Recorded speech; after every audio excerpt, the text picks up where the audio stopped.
আল্লাহ বলছেন কোরআনে, ইন্না ইদ্দাতা শুহুরি ইনদাল্লাহি 12 শাহরান ফি কিতাবিল্লাহ।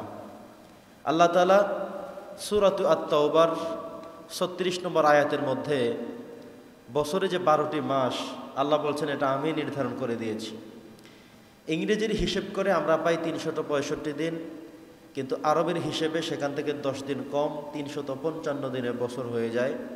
সে কারণেই প্রত্যেক বছর দেখবেন আরবের হিসেব অনুযায়ী 10 দিন আমরা এগিয়ে যাচ্ছি। এবছর রমজান মাস যখন শুরু হলো, আগামী বছর ঠিক তার আরও 10 দিন আগে হয়ে যাবে, তারপরের বছর আরও 10 দিন আগে হবে। এভাবে করে করেই আমাদের এই পরিবর্তন আবর্তন এটি হচ্ছে। তো এই যে 355 দিন বা 365 দিনে যে বছর হয়ে যায়, এটা এমন না যে পৃথিবীর বিজ্ঞান আবিষ্কার করেছে, এটা এমন না যে কেউ একজন আবিষ্কার করে এটাকে বানিয়ে দিয়েছে। বিষয়গুলো এমন নয়, বরং স্বয়ং আল্লাহ তাআলাই কোরআন হাকিমে ঘোষণা করেছেন যে আমি পৃথিবী যখন সৃষ্টি করলাম, আমার এই ঘূর্ণয়মান চন্দ্রের হিসেব, সূর্যের হিসাব, এই সব কিছু মিলিয়ে পৃথিবীতে কতদিনে মাস হবে, কতদিনে বছর হবে, কতটি মাসে এক বছর হবে, এই সব কিছু আমি নিজে আল্লাহ তাআলা নির্ধারণ করে দিয়েছি। আল্লাহ নিজে বলছেন, ইন্না ইদ্দাতা শুহুরি ইনদাল্লাহি 12 শাহরান ফি কিতাবিল্লাহ। আমি পৃথিবীতে 12টি মাস দিয়েছি। তন্মধ্যে আরও গুরুত্বপূর্ণ কথা আছে। এই 12টি মাসের মধ্যে মিনহা আরবাআতা আশহুর, আল্লাহ তাআলা এই 12টি মাসের মধ্যে 4টি মাসকে আবার স্পেশাল করে বর্ণনা করেছেন। 4টি মাসের গুরুত্বের কথা আলাদাভাবে উল্লেখ করেছেন।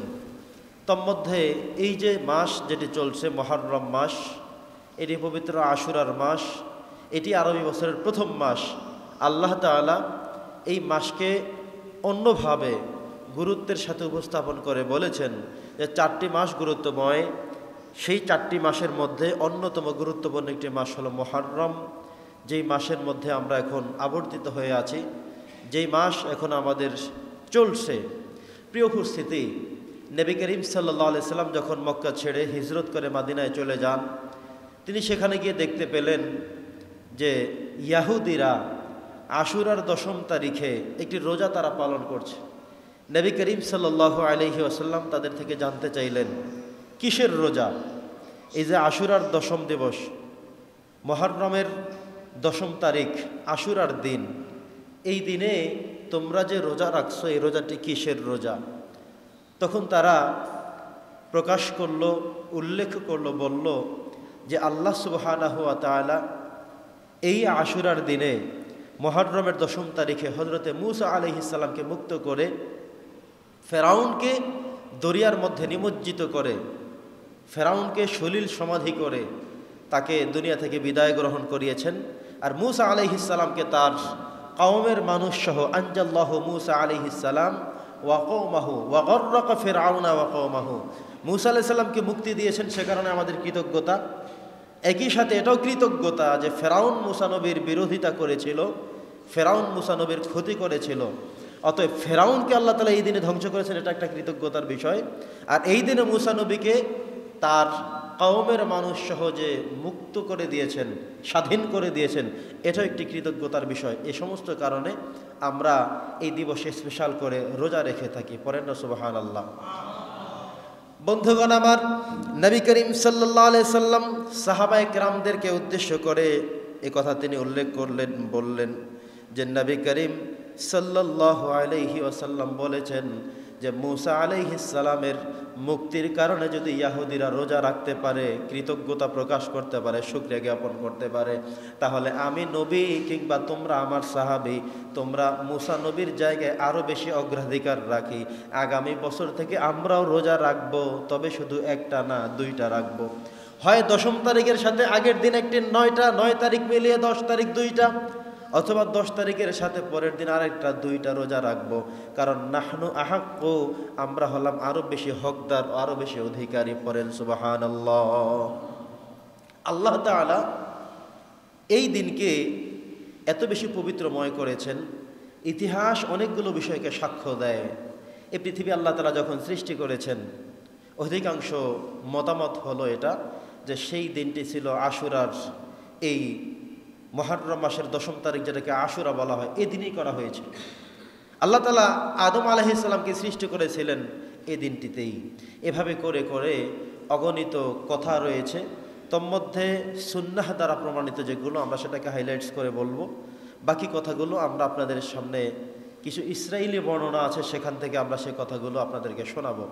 প্রিয় উপস্থিতি, তো নবী করিম সাল্লাল্লাহু আলাইহি সাল্লাম বলেছেন যে নাহনু আহাক্কু বিমূসা আলাইহিস সালাম, আমরা তার থেকে আরও বেশি হকদার। আগামী বছরে আমরা আশুরার দিবসে একটা রোজা রাখবো, তবে সেই সাথে মিলিয়ে ইয়াহুদিদের মতো করে একটা না রেখে তাদের খালাফাল ইয়াহুদ, ইয়াহুদিদের বৈপরীত্য করে, হয় তার আগের দিনে একটা মিলিয়ে দুইটা, অথবা 10 তারিখের পরের দিনে মিলিয়ে একটা, আমরা 2টা রোজা রাখবো। আলহামদুলিল্লাহ পড়েন।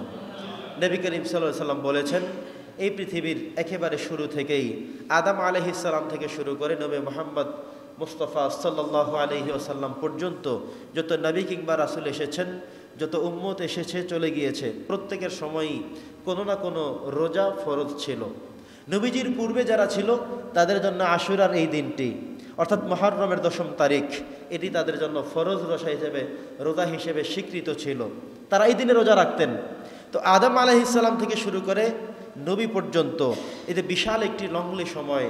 এ সময়ের মধ্যে বিভিন্ন মানুষ বিভিন্ন সময়ে বিভিন্ন রকমের রোজা রাখতেন।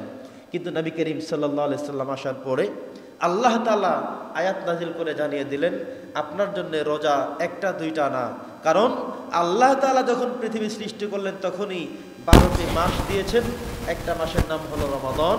অতএব আপনার উপরে আবশ্যক করে দিলাম শাহরু রমাদান আল্লাযী উনজিলা ফীহিল কোরআন, আপনার উপরে শাহরু রমাদান, রমজান মাস, এই রোজার মাস, পরিপূর্ণ মাস।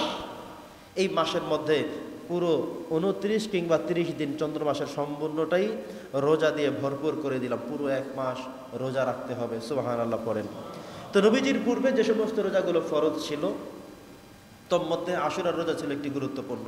প্রিয় উপস্থিতি, আজকে হলো আশুরার 8তম তারিখ শেষ হতে যাচ্ছে। আগামীকাল 9 তারিখ শনিবার, তারপরের দিন রবিবার 10 তারিখ। এই 10 তারিখের পবিত্রতা রক্ষার্থে আমাদের বাংলাদেশ সমস্ত শিক্ষা প্রতিষ্ঠানগুলো, সমস্ত সরকারি স্বায়ত্তশাসিত প্রতিষ্ঠানগুলো সব বন্ধ রাখার ঘোষণা অনেক আগ থেকে হয়ে আসছে। কারণ এই দিনটি অত্যন্ত বরকতপূর্ণ দিবস।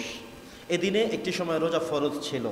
এদিনে নবী করিম সাল্লাল্লাহু আলাইহি সাল্লাম রোজা রাখার ব্যাপারে উৎসাহিত করেছেন। এদিনে আল্লাহ তাআলা অসংখ্য অগণিত ঘটনা ঘটিয়েছেন। এদিনে কিয়ামত হওয়ার ব্যাপারে অনেক সহিহ হাদিস দ্বারা প্রমাণিত কথাও রয়েছে। অতএব কারণে এদিনে আমাদের বাংলাদেশ শুধুমাত্র নয়, বিশ্বের অসংখ্য মুসলিম দেশগুলোতেও আশুরার 10ম দিবসে 10ম তারিখে ক্যালেন্ডার অনুযায়ী তারা বন্ধের ঘোষণা রাখেন। কারণ কি? সেদিনে যেন মানুষ রোজা রাখতে পারে, সিয়াম সাধনা পালন করতে পারে। নবীজি যে ব্যাপারে উৎসাহিত করেছেন সেটা যেন পালন করতে পারে, সেজন্য সুযোগ দেওয়া হয়েছে। নবীজির কথা অনুযায়ী আমরা 2টা রোজা রাখবো। রবিবার যেহেতু মূল রোজা, তাহলে তার আগের দিন শনিবার, অর্থাৎ আজকে রাতে আমরা সাহারি গ্রহণ করতে পারি। যারা রোজা রাখতে চাই কিংবা বাসা বাড়িতে যে সমস্ত মা বোনেরা রোজা রাখতে চান তাদেরকে বলে দেবেন আশুরার রোজা 2টা, মুহররমের রোজা 2টা, একটা হলো আগামীকাল, আরেকটা হলো তার পরের দিন। যদি আগামীকালকে রোজা রাখা সম্ভব না হয়, কিন্তু রবিবার রোজা হলো মূল রোজা, তার পরের দিন একটা রেখে দিবে। এভাবে করেই আমরা 2টো রোজা রাখতে চাই। প্রিয় উপস্থিতি, হাদিস শরীফের মধ্যে এসেছে, নবী করিম সাল্লাল্লাহু আলাইহি সাল্লাম বলেছেন, আফদালুস সিয়ামি বা'দা রমাদান শাহরুল্লাহিল মুহররম। রমাদানুল কারীমের পরে যেই রোজাটি অত্যন্ত ফজিলতপূর্ণ, সেই রোজাটি হলো আশুরার রোজা, মুহররমের রোজা। আলহামদুলিল্লাহ। তাহলে আমরা কি পেলাম হাদিস থেকে? আল্লাহ কোরআনে বলেছেন 12টি মাসের কথা, তোর মধ্যে 4টা মাস গুরুত্বপূর্ণ সেটাও বলেছেন। আর সূরাতুল ফজরের মধ্যে আল্লাহ তাআলা আরও কিছু কথা বলেছেন, ওয়াল ফাজরি ওয়া লায়ালিন আশর। 10টি রাতের গুরুত্বের কথা আল্লাহ তাআলা উল্লেখ করেছেন। অধিকাংশ মুফাসসিররা বলেছেন সেটা হলো এই আশুরা, অর্থাৎ মুহররমের প্রথম 10 দিনের কথাও কেউ কেউ উল্লেখ করেছেন। প্রিয় উপস্থিতি, তো এই আশুরার রোজার ব্যাপারে হাদিসে নবীজি বলেছেন, আফদলুস সিয়ামি বা'দা রমাদানা শাহরুল্লাহিল মুহররম। রমজান কারীমের পরে গুরুত্বের দিক থেকে দাবি রাখে মুহররম মাসের আশুরার 10ম তারিখের সেই রোজাটি। অতএব আমরা চেষ্টা করব। এছাড়াও এই রোজার ব্যাপারে অন্য হাদিসের মধ্যে নবীজি বলেছেন, সিয়ামু ইয়াউমি আশুরা ইন্নী আহতাসিবু আলাল্লাহি আন ইউকাফিরা আস-সানাতা আল্লাতী ক্বাবলাহু। বিগত যে বছর চলে গেল, অর্থাৎ গত বছর থেকে এ বছর পর্যন্ত যে একটি বছর চলে গেল, 355 দিন অতিবাহিত হয়ে গেল, এই পুরো বছরের মধ্যে আমাদের থেকে যেই ছোট ছোট গুনাহগুলোকে সগীরা গুনাহ বলা হয়, এই সমস্ত গুনাহগুলো মাফ হয়ে যাবে এই আশুরার রোজা রাখার কারণে। পড়েন সুবহানাল্লাহ। তাহলে অত্যন্ত গুরুত্বপূর্ণ কথা নয় কি? প্রিয় উপস্থিতি, আমরা অনেক সময় নফল আমল করতে চাই, কিন্তু খুঁজে পাই না কখন করব। রোজা রাখতে চাই, কিন্তু কখন রোজা রাখলে ফায়দা বেশি সেটা আমরা জানি না, কখন নামাজ পড়লে সওয়াব বেশি সেটা আমরা জানি না। অতএব এই সমস্ত সময়গুলো আমাদের জানতে হবে। যারা রোজা রাখতে চান, সওয়াব পেতে চান অনেক বেশি, কিংবা বিগত এক বছরের সগীরা গুনাহগুলো যেন মাফ হয় সেই চিন্তা করে থাকেন, তাদের উদ্দেশ্যে কথা হলো, আপনারা এই আশুরার যেই রোজা, এখানে 2টা রোজা রাখবেন। বিগত এক বছরের সগীরা গুনার যেই অপরাধগুলো আছে আল্লাহ তাআলা সেগুলো ক্ষমা করে দিবেন, এভাবে নবীজি কথা বর্ণনা করেছেন। প্রিয় উপস্থিতি, এই মুহররম মাসকে কেন্দ্র করে সবচেয়ে গুরুত্বপূর্ণ 2টি বিষয় হাদিস থেকে পাওয়া যায়। একটি হলো হযরত মূসা আলাইহিস সালামকে আল্লাহ তাআলা মুক্তি দিয়েছেন। ইতিহাসটি আপনাদের অনেকের জানবার কথা, জানা থাকার কথা, আমি সংক্ষিপ্ত পরিসরে বলে দিচ্ছি। মূসা আলাইহিস সালাম আল্লাহ তাআলার পক্ষ থেকে নবী হিসেবে প্রেরিত হয়ে তাওরাত কিতাব পেয়েছিলেন তিনি। আসমানি কিতাব যারা পেয়ে থাকেন তাদেরকে রাসূল বলা হয়। নবী তো একটা কথাই, এটা হলো সাধারণ একটা অ্যাসাইন, কিন্তু যারা রাসূল তাদের গুরুত্ব মর্যাদা অনেক বেশি। নবী হলো আল্লাহর পক্ষ থেকে মনোনীত শুধু নবী, কিন্তু রাসূল হলো মনোনীত নবী হওয়ার পরে তিনি কিতাব পেয়েছেন, তার মর্তবা অন্য সবার থেকে আরও বেশি। সুবহানাল্লাহ। তো মূসা আলাইহিস সালাম ছিলেন একজন রাসূল, তার উপরে তাওরাত কিতাব নাজিল হয়েছিল। তিনি এই কিতাব পাওয়ার পরে যখন দাওয়াতি কাজ শুরু করে দিলেন, তখন ফেরাউন বাহিনী তার সমস্ত বাহিনী নিয়ে মূসা নবীর বিরুদ্ধে আচরণ শুরু করলো। তাকে হত্যা করবে, তাকে মেরে ফেলবে, তাকে শেষ করে দিবে, তাকে ধূলিসাৎ করে দিবে, তাকে কথা বলতে দেবে না, দাওয়াত দিতে দেবে না। এভাবে বিশাল এক বিস্তৃত আকারে সে তার কাজ যখন শুরু করে দেয়, এরপরে একটি ময়দানের মধ্যে মূসা আলাইহিস সালাম আল্লাহর পক্ষ থেকে পাওয়া যেই 2টি মুআজিজা ছিল, অলৌকিক ঘটনা ছিল, তিনি সেই 2টা প্রদর্শন করলেন, তিনি দেখালেন। তথাপিও ফেরাউন সেগুলো না মেনে উল্টো তাকে পৃথিবী থেকে বিদায় করে দেওয়ার চূড়ান্ত সিদ্ধান্ত ঘোষণা করে ফেলে। নাউজুবিল্লাহ পড়েন। মূসা আলাইহিস সালামকে আল্লাহ তাআলা 2টা মর্যাদা দিয়েছিলেন। একটি ছিল ছোট্ট একটা লাঠি ছিল হাতে, তিনি যখন কোনো বিপদের মধ্যে পড়তেন লাঠিটা ছেড়ে দিতেন, তিনি যেভাবে চাইতেন আল্লাহ তাআলার নির্দেশক্রমে সেভাবেই তাকে সহায়তা করত। আরেকটি ছিল তার বাম বগলের নিচে একটি লাইটের ব্যবস্থা ছিল। যখন গভীর রাত, অন্ধকার, চলা যায় না, সে সময় তিনি এই লাইটের ইউজ করতেন, ব্যবহার করতেন। এই 2টা গুরুত্বপূর্ণ বিষয় ছিল তার। তো ফেরাউন তাকে ডেকে নিয়ে বলল, মূসা তুমি যে বলো তোমাকে আল্লাহ তাআলা নবুয়ত দিয়েছেন, রিসালাত দিয়েছেন, প্রমাণ দেখাও, অ্যাসাইন করো, সবার সামনে উপস্থাপন করো। তিনি যখন উপস্থাপন করলেন, ফেরাউন এগুলো সব দেখে প্রচণ্ড ভয় পেয়ে গেল। ঠিক তবুও তিনি এই চিন্তা করলো যে না, মূসা আজকে জিতে গেছে, মূসা আজকে আমাকে হারিয়ে দিয়েছে, এই কথা যদি সমাজের মধ্যে ছড়িয়ে যায় তাহলে আমার আর এই যে চালাকি, এই যে বড়ত্ব, এত কিছু আমি যে করি সব ধূলিসাৎ হয়ে যাবে, এটা করা যাবে না, ঘোষণা দেওয়া যাবে না। মূসা আলাইহিস সালাম যখন তার মুজিজাগুলো দেখালেন, সাথে সাথেই ওই সময় উপস্থিত সমস্ত জাদুকর সবাই মিলেই ফাউলকিয়াস সাহারাতু সাজিদিন, সমস্ত জাদুকররা সিজদার মধ্যে লুটিয়ে পড়ে তারা সবাই ঘোষণা দিয়ে ফেললো, আমরা আমানতু বিরব্বি মূসা ওয়া হারুন, তারা সবাই ঈমানের ঘোষণা দিয়ে ফেললো। সুবহানাল্লাহ। ওইদিকে ফেরাউন যখন ঘোষণা দিল এবং তাদেরকে মারার জন্য যখন উদ্যত হলো, রওনা করলো, আল্লাহ সুবহানাহু ওয়া তাআলা মূসা আলাইহিস সালামকে মুক্ত করবেন, এটাই ছিল সিদ্ধান্ত। তো যখন সমুদ্রের দরিয়ার কিনারে পৌঁছে গেলেন, পিছন থেকে ফেরাউন যখন ধাওয়া করছিল, আল্লাহ তাআলার নির্দেশক্রমে মূসা আলাইহিস সালামকে আল্লাহ তাআলা বললেন যে তোমার হাতে যে লাঠি, ইদরিব বিআসাকাল বাহর, তোমার হাতে যে লাঠি আছে সমুদ্রের মধ্যে তুমি সেটাতে আঘাত করো। মূসা নবী আঘাত করলেন, বিশাল এক বিস্তৃত রাস্তা হয়ে গেল, এই প্রান্তের সাথে ওই প্রান্তে জমাটবদ্ধ বরফের মতো করে বিশাল এক বিস্তৃত রাস্তা হয়ে গেল। মূসা আলাইহিস সালাম তার স্থান পরিবর্তন করে দরিয়ার মধ্যখান দিয়ে তিনি যার জায়গায় পৌঁছে গেলেন। ওইদিকে পিছন থেকে ফেরাউন এসে যখন মূসা নবীকে অনুসরণ করে রওনা করলো, মধ্যখানে যাওয়ার পরেই আল্লাহ তাআলা সিদ্ধান্ত জানিয়ে দিলেন পানিকে, যে পানি তুমি তোমার আগের মতো হয়ে যাও, কারণ এই রাস্তা আমার নবী মূসার জন্য, এই রাস্তা ফেরাউনের জন্য না। এই রাস্তা মূসা নবীকে মুক্তির জন্যে, কিন্তু এই রাস্তা ফেরাউনকে ধ্বংসের জন্যে, অতএব তুমি আগের মতো হয়ে যাও। পানি যখন আগের মতো হয়ে গেল, ফেরাউন তখন একেবারে পানির নিচে পড়ে গিয়ে সলিল সমাধি হয়ে কয়েকটা উল্টান দিয়ে সে দুনিয়া ত্যাগ করতে হয়েছে। আল্লাহ তাআলা দেখিয়ে দিলেন এই পৃথিবীতে বিধর্মীদের কর্তৃত্ব অস্তিত্ব পৃথিবীতে আল্লাহ তাআলা রাখেননি, এমনকি কিয়ামত পর্যন্ত আল্লাহ তাআলা তাদেরকে আধিপত্য দিবেন না, সেটা করতেও দিবেন না। পড়েন না সুবহানাল্লাহ।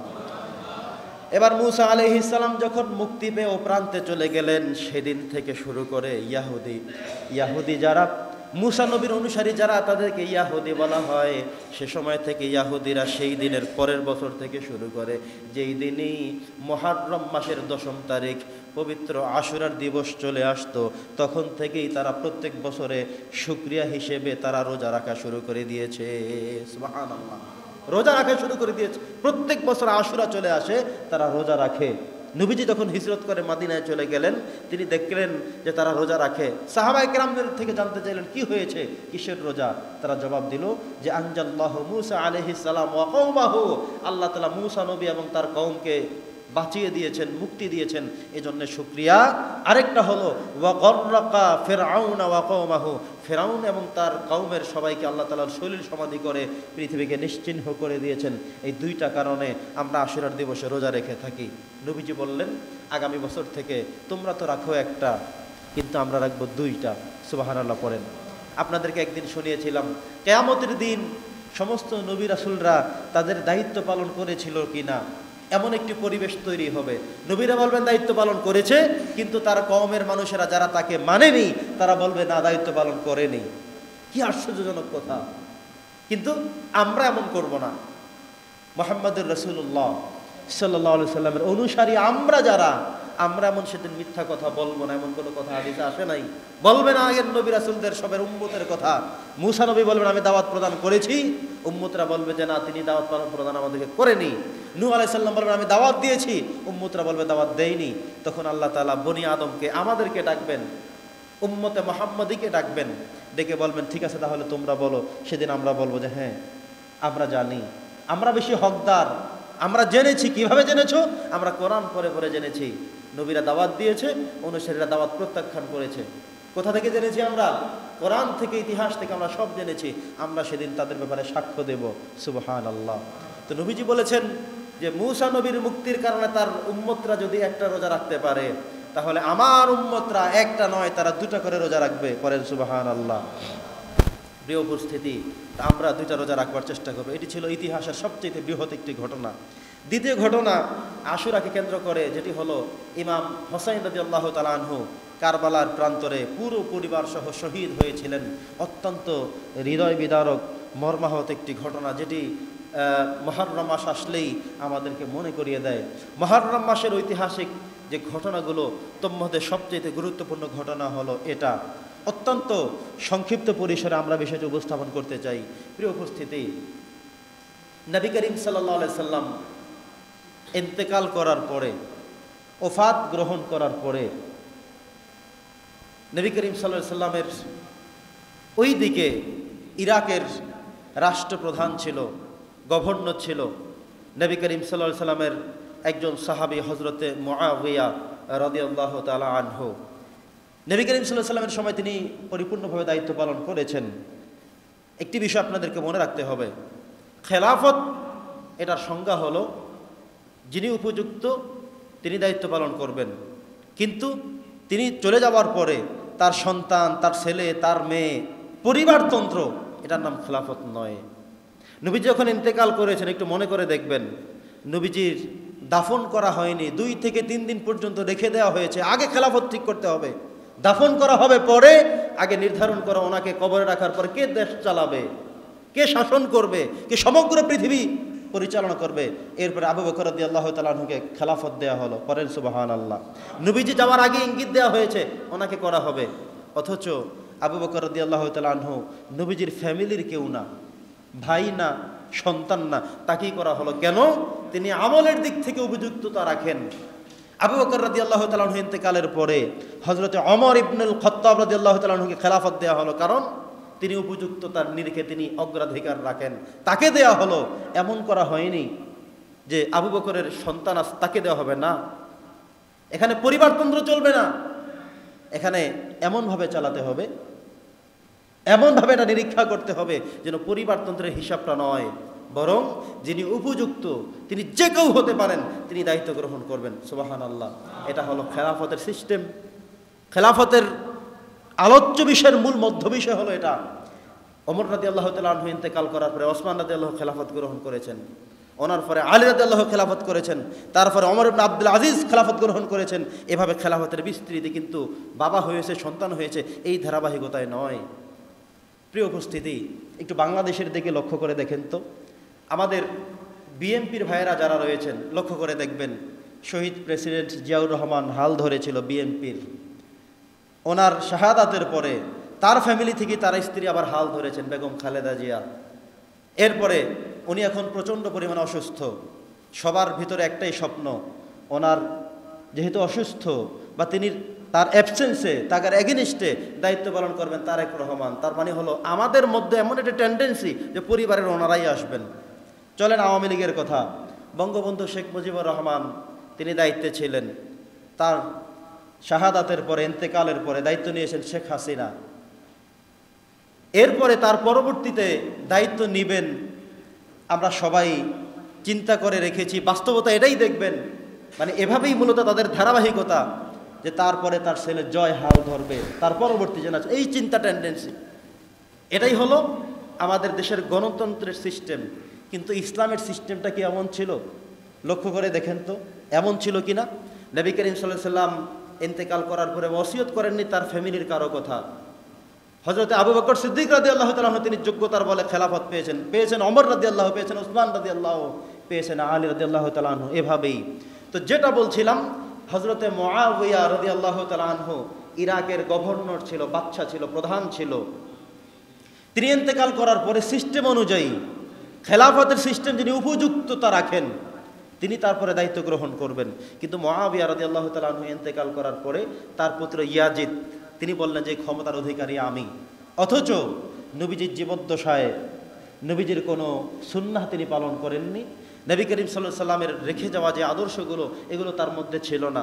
তার মধ্যে ছিল চরিত্রহীনতা, ছিল স্বেচ্ছাচারিতা ছিল তার মধ্যে। অতএব কারণে সে উপযুক্ততা রাখে না খেলাফতের।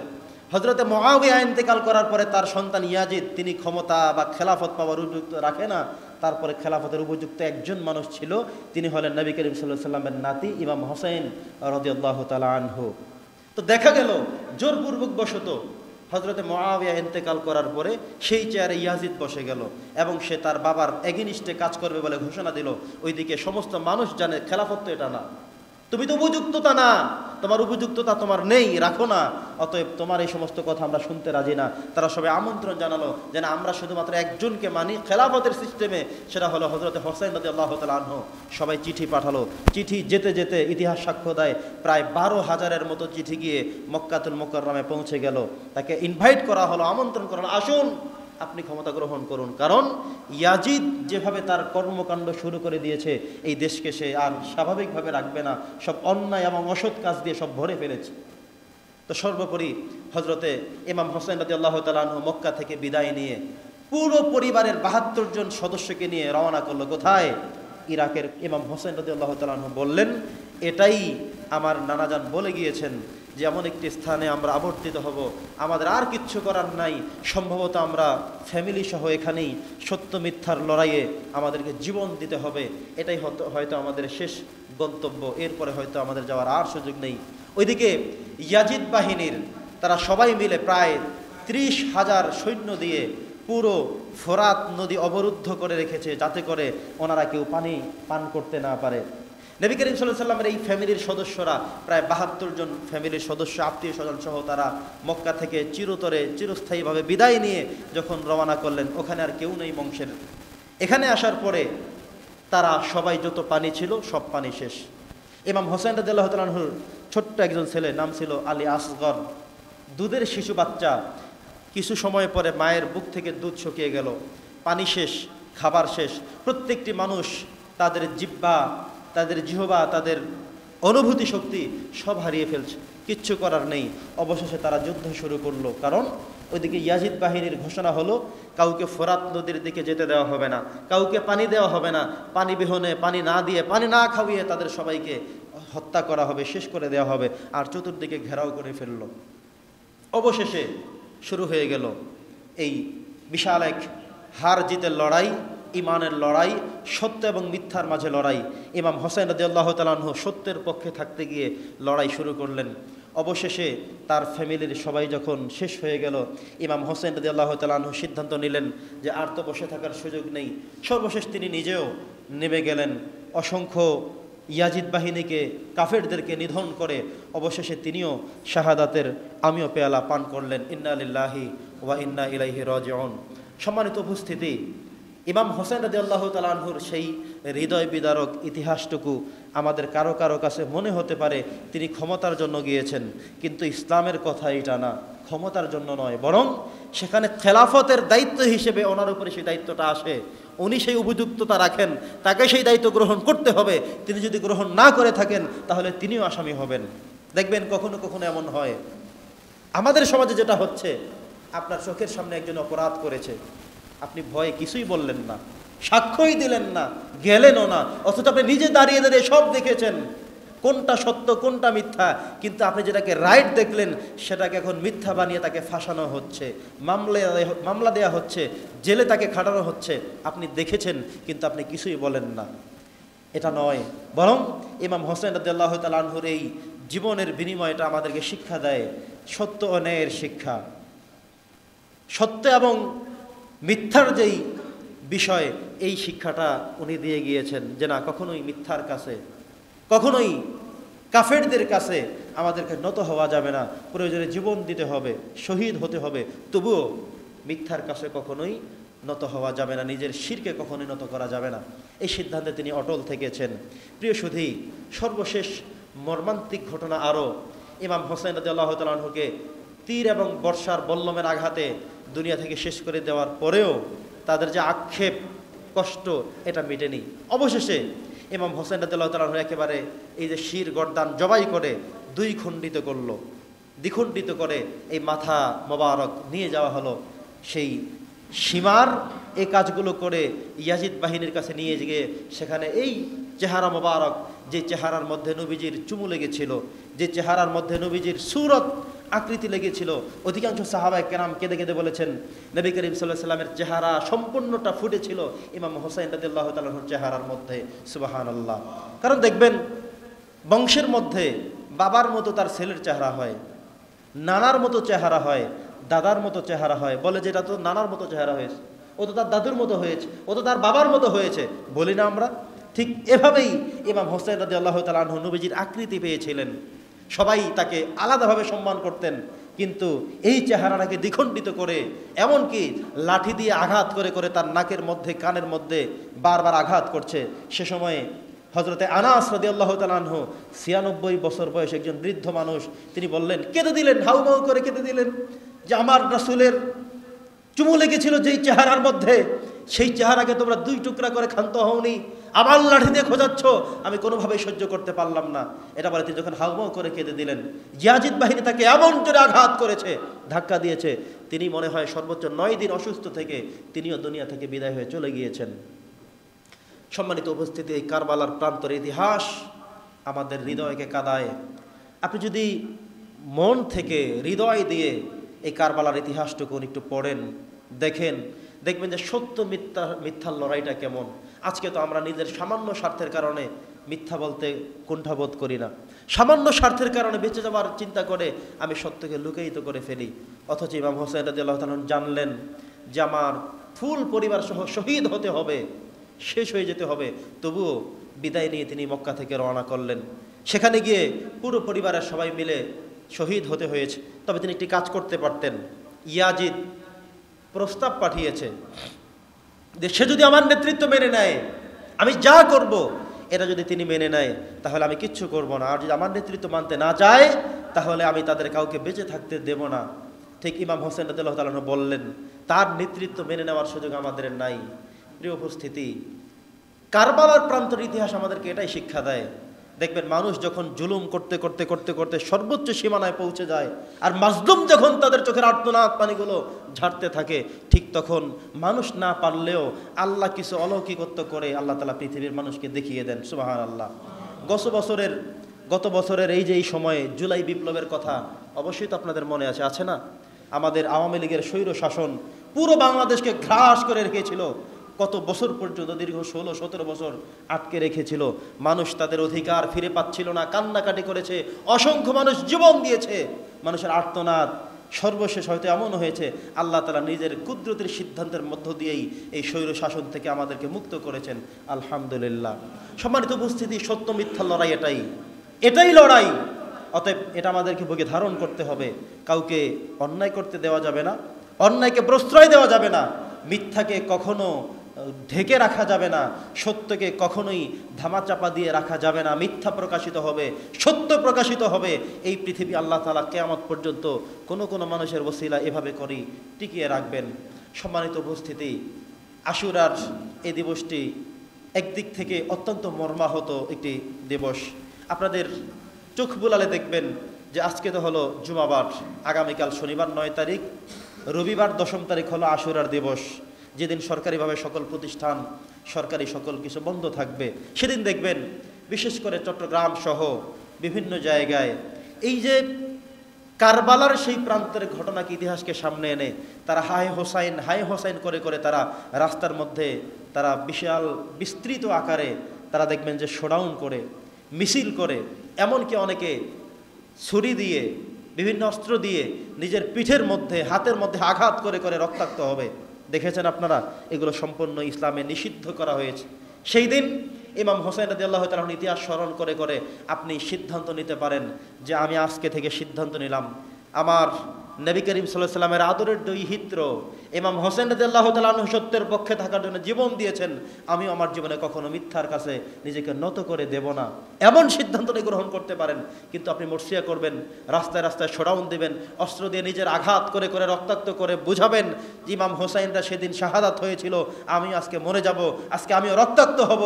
এটার মধ্যে কোনো কল্যাণ নিহিত নেই। ইসলাম এটা শেখায় না, ইসলাম এটা বলে না, ইসলাম এটা সমর্থন করে না। অতএব আমরা যেন এই ঐতিহাসিক দিবসটিকে আমরা যেন অত্যন্ত শ্রদ্ধার সাথে স্মরণ করি, তাদের ফ্যামিলির জন্য দোয়া করি। একই সাথে আরেকটি বলেছিলাম, হযরতে মূসা আলাইহিস সালামকে সেই দিন আল্লাহ তাআলা মুক্ত দিয়েছেন ফেরাউনের কবল থেকে। সে কারণে তার অনুসারীরা, ইয়াহুদিরা রোজা রাখত। নবী করিম সাল্লাল্লাহু আলাইহি সাল্লাম ঘোষণা করেছেন, তোমরা একটা নয় বরং তোমরা 2টা রোজা রাখবা। অতএব যারা রোজা রাখতে চাই, আগামীকালকে একটি রোজা থাকবে শনিবার, তারপরের দিন একটি রবিবার, এই 2টা রোজা রাখার মধ্য দিয়েই নবী করিম সাল্লাল্লাহু আলাইহি সাল্লামের নির্দেশ পালন করা হবে। যদিও এটা ফরজ কিংবা ওয়াজিব নয়, তথাপিও নবীজি রাখার ব্যাপারে আগ্রহ প্রকাশ করেছেন, নির্দেশ দিয়েছেন যে আগামী বছর থেকে তোমরা একটা নয় 2টা রাখবা। অতএব নবীজির এমন গুরুত্বপূর্ণ কথাটি আমাদের যে সমস্ত বয়োবৃদ্ধ বাবারা, ভাইয়েরা কিংবা বাসা বাড়িতে মায়েরা রোজা রাখতে চান, তাদেরকে ঘোষণা দিয়ে দেবেন, আজকে গিয়ে বলে দিবেন যে রোজা কিন্তু 2টা, আগামীকাল তারপরের দিন। মূল রোজা হলো রবিবারের দিনে, আর সেই সাথে আরেকটা মিলাতে হবে আগামীকালকে। এই 2টা রোজার ব্যাপারে আমরা যেন উৎসাহিত করি, সবাই চেষ্টা করি রাখার জন্যে। সম্মানিত সুধী, ইমাম হোসেন রাদিয়াল্লাহু তাআলা আনহু শুধু একা নয়, বরং সেখানে 72 জন ফ্যামিলির সদস্য মিলিয়ে তাদেরকে শাহাদাত বরণ করতে হয়েছে। ইতিহাস সাক্ষ্য দেয় সেখানে সর্বমোট 73 জন সদস্য তারা ছিলেন। 73 জনের মধ্যে একজনের নাম ছিল জয়নুল আবেদিন, তার ভাইয়ের ছেলে, অর্থাৎ নবীজির বংশধর। তিনি একজন বিমারি রোগে ছিলেন, অসুস্থ মানুষ ছিলেন, এত অসুস্থ তাকে ঘরের মধ্যে বন্দি করে রাখা হতো। তিনি যেতে পারতেন না, ঠিকমতো হাঁটতে চলতে পারতেন না। তো এই জয়নুল আবেদিন অসুস্থ থাকার কারণে ওরা সবাই মিলে সিদ্ধান্ত করলো যে সবাইকে মারো, কিন্তু অন্তত একটা বাতি রেখে দাও, নবীজির বংশের একটা মানুষ থাকুক, অসুস্থ মানুষ তাকে রেখে দাও। তো ওনাকে রেখে দেওয়ার কারণে সেখান থেকেই এই যে আমরা আওলাদে রাসূল পাচ্ছি, ওনার থেকেই পরবর্তী তিনি সুস্থ হলেন, বড় হলেন, সেখান থেকে তিনি বিয়ে করলেন, পরবর্তী বংশের পরম্পরায় মূলত আওলাদের রাসূল নবীজির বংশধর এই সিস্টেমে এখনও জারি রয়েছে। সম্মানিত সুধী, যদি ওনাকেও না রাখা হতো তাহলে ওই পর্যন্তই নবীর বংশধর সম্পূর্ণ খতম কিংবা শেষ হয়ে যেত। প্রিয় উপস্থিতি, তো আমাদের উদ্দেশ্যে যেই কথা আজকে আমরা আশুরার দিবসকে অত্যন্ত গুরুত্বের সাথে দিব। একদিকে বেদনাদায়ক বিষয়, আরেকদিকে মুসা আলাইহিস সালামের বিষয়টি স্মরণ রেখে আমরা রোজা রাখব। পাশাপাশি হাদিসের মধ্যে এমন কিছু কথাও আছে যে আশুরার রোজা যারা রাখবে তারা যেন এরপরে ইফতারির আয়োজনে কিংবা রাতের খাবারের আয়োজনে যেন একটু আনন্দ করে, কারণ সে সময় তাদের একটি আনন্দের বিষয় হলো মুসা আলাইহিস সালামকে আল্লাহ তাআলা মুক্তি দিয়েছেন। এভাবে একটি দুর্বল হাদিস পাওয়া যায়, যাদের পক্ষে সম্ভব আমরা ইনশাল্লাহ সে আমলটুকু করার চেষ্টা করব। সম্মানিত উপস্থিতি, সেদিনের নিষিদ্ধ অনেকগুলো গুরুত্বপূর্ণ বিষয়, যে রাস্তায় রাস্তায় তাজিয়া পাঠ করবে তারা, হাই হোসেন বলে বলে বলে বলে বিশাল এক শোডাউন মিছিল, এমনকি অনেক পেঁচা তারা বানাবে, আতশবাজি করবে, অনেক কিছুর ছুরত তারা বানাবে। দেখবেন এটা চট্টগ্রাম বিশেষ করে, বর্তমানে ঢাকাও হচ্ছে, বিভিন্ন জেলাতেও শুরু হয়ে গিয়েছে। মানে আমাদের সমাজটা হলো এমন, যেই কাজটা ভালো, নেক কাজ, সৎ কাজ, ওইটা দিন দিন মানুষ কমতে থাকে, আর যেটা অন্যায়পূর্ণ, যেটা বেদাতপূর্ণ, এই কাজের দিকে দিন দিন মানুষের ঘূর্ণয়মানটা বেশি হয়, দিন দিন মানুষের সংখ্যাটা সেখানে বেড়ে যায়। এটা অত্যন্ত দুঃখজনক। একটা সময় শুধুমাত্র বহির্বিশ্বের কিছু কিছু জায়গায় হতো। কারা করতো এটা? যারা শিয়া, যারা হযরতে আলী রাদিয়াল্লাহু তাআলা আনহুকে অনেক বিশাল কিছু মনে করেন, এই শিয়া সম্প্রদায় যারা, তারাই কাজগুলো করতেন। সেখান থেকে এসেছে চট্টগ্রামের এই সুন্নি নামে কিছু মানুষ রয়েছে যারা গর্হিত কাজগুলো করে বেড়ায়। তো সেখান থেকে শুরু হলো চট্টগ্রামের কয়েকটা অঞ্চলে, সেখান থেকে বাড়তে বাড়তে এখন রাজধানীর শহরে, এমনকি বিভিন্ন জেলায় এই কার্যক্রমগুলো শুরু হয়েছে। এটি আমি এখানে সবাইকে বলে দিচ্ছি, এমনকি সোশ্যাল মিডিয়ার কল্যাণে অনেকেই জানবেন। এটা অত্যন্ত গর্হিত কাজ, কোনো নেকের কাজ নয়, কোনো সওয়াবের কাজ নয়, হাদিসের নির্দেশনা নয়, বরং হাদিসে নিষেধ করা হয়েছে, গুনাহের কাজ, অন্যায়ের কাজ বলে অভিহিত করা হয়েছে। অতএব আমরা তাজিয়া নামে কোনো মিছিল, হাই হোসেন নামে কলরব করা, এটা কখনোই আমাদের জন্য উচিত হবে না। সম্মানিত সুধী, ইমাম হোসেন রাদিয়াল্লাহু তাআলা আনহু শহীদ হলেন, রক্তাক্ত হলেন, ফুল ফ্যামিলি। এই জন্যে নিজেদেরকেও রক্ত বিসর্জন দিতে হবে, রাস্তায় রাস্তায় রক্ত পড়তে হবে, নিজের শরীরের মধ্যে চাকু দিয়ে, ছুরি দিয়ে, দা দিয়ে, বডি দিয়ে আঘাত করা হবে, রক্ত ঝরানো হবে। এটা কখনোই ইসলাম সমর্থন করে না, কখনোই করে না। অতএব এ কাজ যারা করে তারা কখনোই সামান্য পরিমাণে সওয়াবের কাজ তারা হয়েছে মনে করে, কিন্তু কখনোই নয়, তারা গুনাহের কাজ করছে, অন্যায় কাজ করছে, অপরাধযুক্ত কাজ করছে। অতএব এই কাজ থেকে তাদেরকে ফিরে আসবার জন্য আমরা আহ্বান জানাই। তৃতীয় কথা হলো, অনেকে শোক মিছিল বের করেন, রাস্তায় রাস্তায় হাঁটেন, কাঁদেন, এভাবে তারা করে থাকেন। এটাও কোনো শরীয়ত সমর্থিত কাজ নয়। অনেকে আরেকটি কাজ করেন, সবার জুতা, যার যার জুতা বাড়িতে রেখে আসবে, সবাই খালি পায়ে হাঁটবে, এটা একটা শোকের মাধ্যম তারা মনে করেন। পুরো রাস্তায় বিশাল শোডাউন দিবে, কিন্তু কারো পায়ে জুতা থাকবে না, এভাবে তারা শোডাউন দিয়ে থাকেন। এটাও ইসলাম কখনোই সমর্থন করে না। আরেকটি বিষয় হলো, এদিনে মুসা আলাইহিস সালাম মুক্তি পাবার কারণে অনেক জায়গায় তারা মিষ্টি বিতরণ করে থাকেন। সেদিন তারা মিষ্টির বিশাল এক বন্যা বয়ে যায়, এটা শরীয়ত সমর্থন করে না। কেন করে না? সেই দিন শুধুমাত্র একটি ঘটনাই ঘটেনি, বরং সেই দিন আরও গুরুত্বপূর্ণ কিছু ঘটনাও তো ঘটেছে। তারা সেই দিন যে একটি ঘটনার কারণে তারা যে আনন্দ উৎসব করে, সেটা হলো মুসা আলাইহিস সালামের মুক্তি। কিন্তু মুসা আলাইহিস সালামের মুক্তির পাশাপাশি আবার ওইদিকে ইমাম হোসাইন রাদিয়াল্লাহু তাআলা আনহু কারবালার প্রান্তরে পুরো পরিবার সহ শহীদ হলেন। সেজন্য আপনারা কি করবেন? এজন্যে সেই দিন আনন্দ উপভোগ করা, মিষ্টি বিতরণ করা, এর কোনো স্থান শরীয়তে রাখেনি। সম্মানিত উপস্থিতি, আমরা আশা করব আপনারা এই মাসের গুরুত্বের বিষয়গুলো বুঝেছেন। এবার আসি আমরা বেদাতপূর্ণ কিছু কথা আপনাদেরকে শুনিয়ে দেই। দেখবেন আমাদের মধ্যেই, আমাদের মতো করেই কোনো আলেম এই পৃথিবীতে যত কিছু ঘটেছে সব ঘটনাগুলো এনে এই আশুরার 10ম তারিখে তারা উল্লেখ করেন। মানে এই পৃথিবীতে যা কিছু ঘটছে সব ঘটনার মূল উৎস হলো শুধুমাত্র এই দিন একটাই। কেন? আর কি কোনো দিন হতে পারে না? আর কি কোনো দিনে ঘটতে পারে না? তবে কোরআন এবং সুন্নাহ থেকে আমরা এই দুইটার শুধুমাত্র প্রমাণ পাই ভালো করে, এবং কিছু নির্দেশনাও আছে রোজা রাখার ব্যাপারে, কিন্তু অন্য কোনো ঘটনা এই দিনে ঘটেছে এমন স্পষ্টভাবে পাওয়া যায় না। প্রিয় উপস্থিতি, আপনারা অবগত আছেন হযরতে আদম আলাইহিস সালাম যখন জান্নাতের মধ্যে ছিলেন, সে সময় তার কিছু ভুলের কারণে আল্লাহ তাআলা তাকে জান্নাত থেকে বিতাড়িত করে পৃথিবীর জমিনে পাঠিয়ে দিয়েছিলেন। আদম আলাইহিস সালাম এক দেশে, হাওয়া আলাইহিস সালাম আরেক দেশে, দুজন দু প্রান্ত থেকে কান্নাকাটি করছেন, রোনাজারি করছেন, তওবা করছেন, ইস্তেগফার করছেন একজনের কাছে। তিনি কে? আল্লাহ তাআলা। তারা বিশ্বাস করেন আল্লাহ ছাড়া কেউ আমাদেরকে রক্ষা করতে পারবে না। তো তাদের কান্নাকাটির কারণে সর্বোপরি যখন আদম আলাইহিস সালাম আল্লাহর কাছে রোনাজারি করে করে চোখের পানি ছেড়ে ছেড়ে দোয়া করলেন, রব্বানা যালামনা আনফুসানা, হে আমার প্রভু, আমি আমার নিজের নফসের প্রতি জুলুম করে ফেলেছি। ওয়া ইল্লাম তাগফির লানা ওয়া তারহামনা, যদি আপনি ক্ষমা না করেন আর রহম যদি না করেন, তাহলে লানাকুনান্না মিনাল খাসিরিন, ক্ষতি হয়ে যাবে আমাদের। আমরা যেই বিপদে পড়েছি সেখান থেকে উত্তরণ আর কেউ নেই। কারণ পৃথিবীতে শুধুমাত্র মানুষ দুইজন, একজন হলো পুরুষ আদম আলাইহিস সালাম, আরেকজন হলো একমাত্র ফিমেল মহিলা, তিনি হচ্ছেন হযরত হাওয়া আলাইহাস সালাম। দুজন দু প্রান্তে সামান্য কিছু ভুল করার কারণে, নির্দেশ ফলো না করার কারণে দুই প্রান্তে চলে গিয়ে যখন এভাবে কাঁদতে থাকলেন, আল্লাহ তাআলা তাদেরকে ক্ষমা করে দিলেন। তারা একত্রিত হয়ে গেলেন, আরাফার ময়দানে একসাথে হয়ে গেলেন। এজন্যই আরাফার সেই প্রান্তরকে আরাফা বলা হয়। আরাফাত মানে হলো পরিচয় ঘটানো, পরিচিত হওয়া। ওনার দুজন দুই প্রান্তে ছিলেন, সেখান থেকে কান্নাকাটি করতে করতে, পৃথিবীতে আর তো কেউ নেই, মোবাইল নেই, টেলিফোন নেই, ঠিকানা নেই, কে কোথায় আছে কারো জানা নাই। আল্লাহ তাআলা যখন দেখলেন তারা কান্নাকাটি করছে, দুজনকে দু প্রান্ত থেকে আস্তে আস্তে আস্তে আস্তে আস্তে আস্তে আস্তে তারা আরাফার ময়দানে একত্রিত হয়ে একে অপরকে জড়িয়ে ধরে কান্না করলো আর আল্লাহর শুকরিয়া আদায় করলো। সেজন্য সেই জায়গার নাম হলো আরাফা।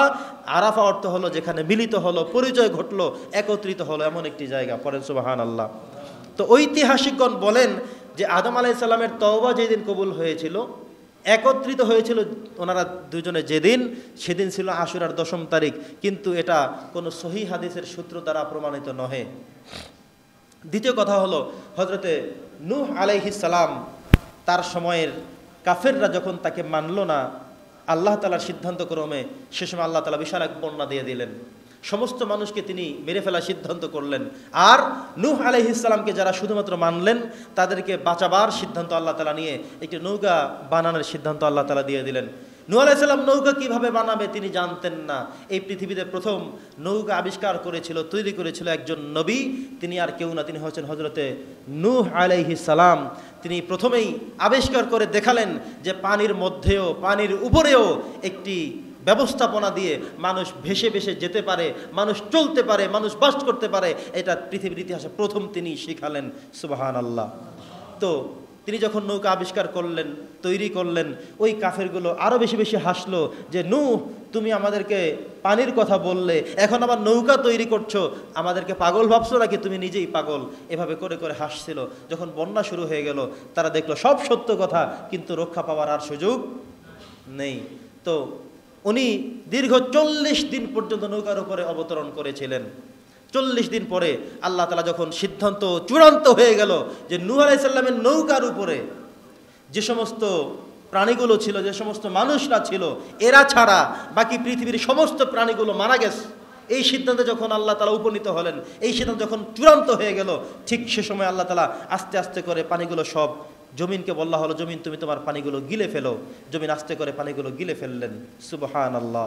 দেখবেন মাঝে মধ্যে এমন হয়, পানি আমাদের বন্ধু, আবার পানি আমাদের মৃত্যু। গত বছরেও তো ওই যে যখন ভারত থেকে পানি ছেড়ে দেওয়া হয়েছিল, সে সময় লক্ষ্মীপুর, ফেনী জেলাসহ ওই অঞ্চলগুলো, অসংখ্য অঞ্চল ডুবে গিয়েছিল। পানি কিন্তু তখন তাদের বন্ধু ছিল না, শত্রুতে রূপান্তরিত হয়েছিল। কারণ পানি তা আমাদের নিত্যদিনের বন্ধু। পানি ছাড়া আমরা থাকতে পারি না, খেতে পারি না, ধুতে পারি না, সব জায়গায় আমাদের পানি প্রয়োজন। কিন্তু পানি এসে ঘর বাড়িগুলো সব উড়িয়ে দিয়ে, জমিগুলো সব ধূলিসাৎ করে নষ্ট করে দিয়েছে। ঠিক কিনা বলেন? তো নূহ আলাইহিস সালামের সময়ও পানিগুলোকে, তো এটা হলো জমিনকে আল্লাহ বলছেন, জমিন পানি তুমি রিসিভ করবা না, সব পানি ছেড়ে দাও। জমি তোমার যত পানি সব ছেড়ে দাও। জমি সব পানি ছেড়ে দিয়েছে। উপর থেকে পানি পড়েছে, একেবারে উপর থেকে পানি পড়ছে, নিচের থেকে পানি উঠছে, সব মিলে ধ্বংস যখন শেষ হয়ে গেল, আল্লাহ জমিনকে নির্দেশ দিলেন, জমিন তুমি তোমার পানিগুলো রিসিভ করে গ্রহণ করে ফেলো, জমিনকে উন্মুক্ত করে দাও মানুষের বসবাসযোগ্য হিসেবে। ঠিক জমি তাই করলো। দীর্ঘ 40 দিন পরে কোরআনে আসছে, আল্লাহ তাআলা নূহ আলাইহিস সালামকে জুদি নামক একটি পাহাড়ে সেখানে আসতে নিয়ে নৌকা ভিড়িয়ে দিলেন। তারা সেখানে প্রথমেই সেখানে নেমে আল্লাহর সিজদা করে শুকরিয়া আদায় করলো। ঐতিহাসিকগণ বলছেন যে এই দিনটি ঘটেছিল, যেই দিন নৌকা থেকে নামলেন, সেই দিনটি ছিল মুহররমের 10 তারিখ, আশুরার দিবস। কিন্তু এটাও নির্ভরযোগ্য কোনো হাদিস দ্বারা আমরা প্রমাণিত পাই না। এরপরে ইব্রাহিম আলাইহিস সালামকে নমরুদ আগুনের মধ্যে ফেলেছিল, আপনারা জানেন, তিনি আগুনের মধ্যে ছিলেন। তো আল্লাহ তাআলা যখন ইব্রাহিম আলাইহিস সালামকে আগুনের মধ্যে ফেলবে, ঠিক তখনই আল্লাহ তাআলা আগুনকে বলে দিল যে কুলনা ইয়া নার, হে আগুন শুনে রাখো আমি আল্লাহর পক্ষ থেকে মেসেজ, কুনি বারদান ওয়া সালামান আলা ইব্রাহিম, আমার ইব্রাহিমের নবীর জন্য তুমি শান্তিদায়ক, ঠান্ডা, আরামদায়ক হয়ে যাও, তাকে পুড়বে না, কষ্ট দেবে না। আগুন ঠিক তাই করলো। উনি আগুন প্রজ্বলিত শেষ হওয়ার পরে নমরুদ বাহিনী ভেবেছিল যে ইব্রাহিম নবীকে মনে হয় তারা শেষ করে ফেলেছে, কিন্তু দেখা গেল না, তার কিছুই হয়নি। তিনি আগুন থেকে বের হয়ে তিনি বর্ণনা করলেন, এই পৃথিবীতে আমি যত সুখ পেয়েছি, শান্তি পেয়েছি, সবচেয়ে বেশি সুখী, সবচেয়ে বেশি শান্তি, আরাম পেয়েছিলাম এই যখন তারা আগুন লেগেছিল ওই সময়টা। কারণ এই সময়টা আল্লাহ নিজেই বলেছিলেন, আগুন তুমি তাকে ঠান্ডা করে দাও, শান্তিদায়ক করে দাও। এই শান্তির মতো আর কোনো শান্তি পৃথিবীতে আর হতে পারে না। উনি যখন এই আগুন থেকে মুক্তি পেলেন, ঐতিহাসিকগণ বর্ণনা করেছেন যে ইব্রাহিম আলাইহিস সালাম যেদিন নমরুদের আগুন থেকে মুক্তি পেলেন সেটা ছিল আশুরার 10ম তারিখ, মুহররমের 10 তারিখ। এটারও নির্ভরযোগ্য কোনো হাদিস আমরা পাই না। এরপরে ইউনুস আলাইহিস সালাম মাছের পেটের মধ্যে ছিলেন, মনে আছে না আপনাদের? ইউনুস আলাইহিস সালামকে আল্লাহ তাআলা নির্দেশ দিয়েছিলেন তার এরিয়া দাওয়াত পৌঁছানোর জন্য, তিনি ব্যর্থ হলেন। অবশেষে আল্লাহ সিদ্ধান্ত করলেন যে না, ওনাকে আর ছেড়ে দেওয়া যাবে না। বিশাল বিস্তৃত ঘটনা আমরা কিন্তু আলোচনা করেছি নবী রাসূলদের জীবনীতে। অবশেষে তাকে মাছে রিসিভ করলো, মাছের পেটের মধ্যে ছিল। আল্লাহ তাআলা মাছকে মেসেজ করে বললেন যে এই যে একটি মানুষ তোমাকে আমি গিলে ফেলতে বলেছি, তাকে তুমি হজম করতে পারবা না, জেলখানার মতো করে বন্দি করে তোমার পেটে রাখতে হবে, একটা পশমের আগা মাথাও যেন ক্ষতি না হয় সেভাবেই তাকে রাখতে হবে। সুবহানাল্লাহ। ঠিক মাছ সেভাবেই তাকে পেটের এক কর্নারে রেখে সে তার কাজ করেছিল। অবশেষে আল্লাহ তাআলা তাকে একটি দিন মুক্তি দিলেন। কখন? যখন ইউনুস আলাইহিস সালাম মাছের পেটের মধ্যে বসে বসে তিনি চিন্তা করলেন যে আল্লাহ ছাড়া এই পৃথিবীতে রব আর কেউ নেই, তিনি ছাড়া কেউ আমাকে বাঁচাতেও পারবে না। তিনি আবার বলেন লা ইলাহা ইল্লা আনতা সুবহানাকা ইন্নী কুনতু মিনাজ জালিমিন। আল্লাহ আমি তো জালেম হয়ে গিয়েছি, অত্যাচার করেছি, তোমার উপরে জুলুম করে ফেলেছি, তুমি ছাড়া আমার তো উদ্ধার করার কেউ নেই। আল্লাহ তাআলা তার এই দোয়া কবুল করে তাকে দুনিয়াতে আবার মাছকে বললেন তুমি যাও, একটি উপরস্থ স্থানে গিয়ে আস্তে করে তাকে রেখে তুমি চলে আসো। তো এই যে তাকে মুক্তি দেওয়া হলো, ইতিহাসবিদগণ বলতেছেন তাকে যেদিন মুক্তি দেওয়া হলো সেটাও ছিল মুহররমের 10 তারিখ। এ ব্যাপারে আমরা কোনো হাদিসের এভিডেন্স আমরা পরিপূর্ণ পাই না। এরপরে ইয়াকুব আলাইহিস সালাম তার দৃষ্টি হারিয়ে ফেলেছিলেন। ওই যে তার পুত্র সন্তান ইউসুফ আলাইহিস সালামের হারিয়ে ফেলার জন্য কান্না করতে করতে করতে করতে চোখের দৃষ্টি হারিয়ে ফেললেন। অবশেষে একটা সময় সন্তান পেলেন, দৃষ্টিশক্তি ফিরে পেলেন। তো ঐতিহাসিকরা বলছেন সেই দিনটা হলো আশুরার 10ম তারিখ। মানে যত কিছু ঘটেছে ওনারা সেই দিনটার মধ্যে সব নিয়ে মিলিয়েছে, কিন্তু আমরা অল্প কয়েকটা ছাড়া এই ঘটনাগুলো সব ঘটছে, সব ঠিক আছে, কিন্তু আমাদের সব নিয়ে মুহররমের 10ম তারিখে আশুরার দিবসেই নিয়ে যে আমরা ঢুকিয়ে দেব এবং বলবো এই দিন সব ঘটেছে, বিষয়টি এভাবে নয়। এরপরে হযরতে ঈসা আলাইহিস সালামকে আল্লাহ তাআলা আসমানে তুলে নিয়ে গিয়েছিলেন, কারণ আল্লাহর সিদ্ধান্ত ছিল যে ঈসা নবীকে তার অনুসারীরা মেরে ফেলবে এমন সিদ্ধান্ত তারা নিয়েছিল, কিন্তু আল্লাহ তাআলা চেয়েছেন তাকে বাঁচিয়ে রাখবেন। সেজন্য আল্লাহ তাআলা তাকে উঠিয়ে নিয়ে চতুর্থ আসমানে রেখে দিয়েছেন। তিনি সেখানেই আছেন, সশরীরেই আছেন। কেউ কেউ বলেছেন, ইতিহাসবিদগণ বলেছেন যে মুহররম মাসের 10 তারিখে তাকে উঠিয়ে নেওয়া হয়েছে, কিন্তু আমরা এটাও হাদিস দ্বারা প্রমাণ আমরা করতে পারি না, এটারও নির্ধারিত কোনো দলিল পাওয়া যায় না। ইমাম হোসেন রাদিয়াল্লাহু তাআলা যে কারবালার প্রান্তরে যে বিষয়টি, এটা অনেকে বলেছেন এই দিনটিতেই হয়েছে, নবীজির সুন্নাহ দ্বারা প্রমাণিত। একই সাথে মূসা আলাইহিস সালামের বিষয়টিও সুন্নাহ দ্বারা প্রমাণিত। এই দুইটা বিষয়ই এই মাসের সবচেয়ে গুরুত্বপূর্ণ ট্র্যাজেডি, সবচেয়ে গুরুত্বপূর্ণ বিষয়। অতএব আমরা যেন ভ্রান্তি না ছড়াই। কেউ কেউ এটাও বলেছেন যে কিয়ামতের দিন হবে, সেটাও মুহররমের 10 তারিখ। মানে অসংখ্য অগণিত কথা আছে, কিন্তু সেগুলোর মধ্যে কিছু কিলোকাল রয়েছে, মতানৈক্য মতভেদ রয়েছে। আমরা যেন মিথ্যা না চড়াই, যেই জায়গা যেখানে ঘটেছে সেটা সেভাবেই আমরা যেন রাখতে পারি। আল্লাহ সুবহানাহু ওয়া তাআলা আমাদের আজকের যে শিক্ষা আমরা পেলাম, নির্দেশনা হলো আজকের আগামীকাল একটি রোজা আছে, তারপরে একটি রোজা আছে, এটা হলো আশুরার রোজা, দুইটা রোজা। কালকে 9 তারিখ শনিবার, 10 তারিখ রবিবার, দুইটা রোজা। এভাবে যদি না পারেন তাহলে রবিবার একটা, সোমবার একটা, মানে 10ম তারিখ রবিবার, এটা হলো মূল রোজা। তার আগের দিন মিলিয়ে দুইটা বা পরের দিন মিলিয়ে দুইটা, যেমনি সুন্দর হয় এটা রেখে দিবেন। নবীজির নির্দেশ ছিল, নবীজির আদেশ ছিল, নবীজি সাহাবা ইকরামদেরকে বলেছেন, ফরজ ওয়াজিব না হলেও অত্যন্ত ফজিলতপূর্ণ কথা। এমনকি অগণিত হাদিস আমি পেয়েছি, প্রায় 20 থেকে 25টার মতো হাদিস আমি দেখেছি, যে হাদিসের মধ্যে এই মুহররমের 10 তারিখের আশুরার রোজার ব্যাপারে নির্দেশ দেওয়া হয়েছে, ফজিলতের কথা বলা হয়েছে, আগের বছরের গুনাহ মাফ করা হবে, অনেক অসংখ্য সওয়াব দেওয়া হবে, তার মুক্তি দেওয়া হবে, এবং এটা সুন্নাহ হিসেবে সাব্যস্ত বিভিন্ন কথা রয়েছে। আল্লাহ তাআলা যেন আমাদের সকলকে এই মূসা নবীর যেই ফেরাউনের কবল থেকে উদ্ধার হওয়া সেজন্য শুকরিয়া হিসেবে রোজা রাখবো। পাশাপাশি আরেকটি গুরুত্বপূর্ণ বিষয় হলো ইমাম হোসেন রাদিয়াল্লাহু তাআলা আনহু সত্যের পক্ষে নড়তে গিয়ে পুরো ফুল ফ্যামিলি সহ শাহাদাত বরণ করেছেন। এখান থেকে আমরা যেন শিক্ষা গ্রহণ করতে পারি। আল্লাহ তাআলা আমাদের সকলকে কবুল করুক, তৌফিক দান করুন। ওয়া মা আলাইনা ইল্লাল বালাগ। আসসালামু আলাইকুম ওয়া রাহমাতুল্লাহ। যারা কবলা জুমা পড়েন শুন পড়েন।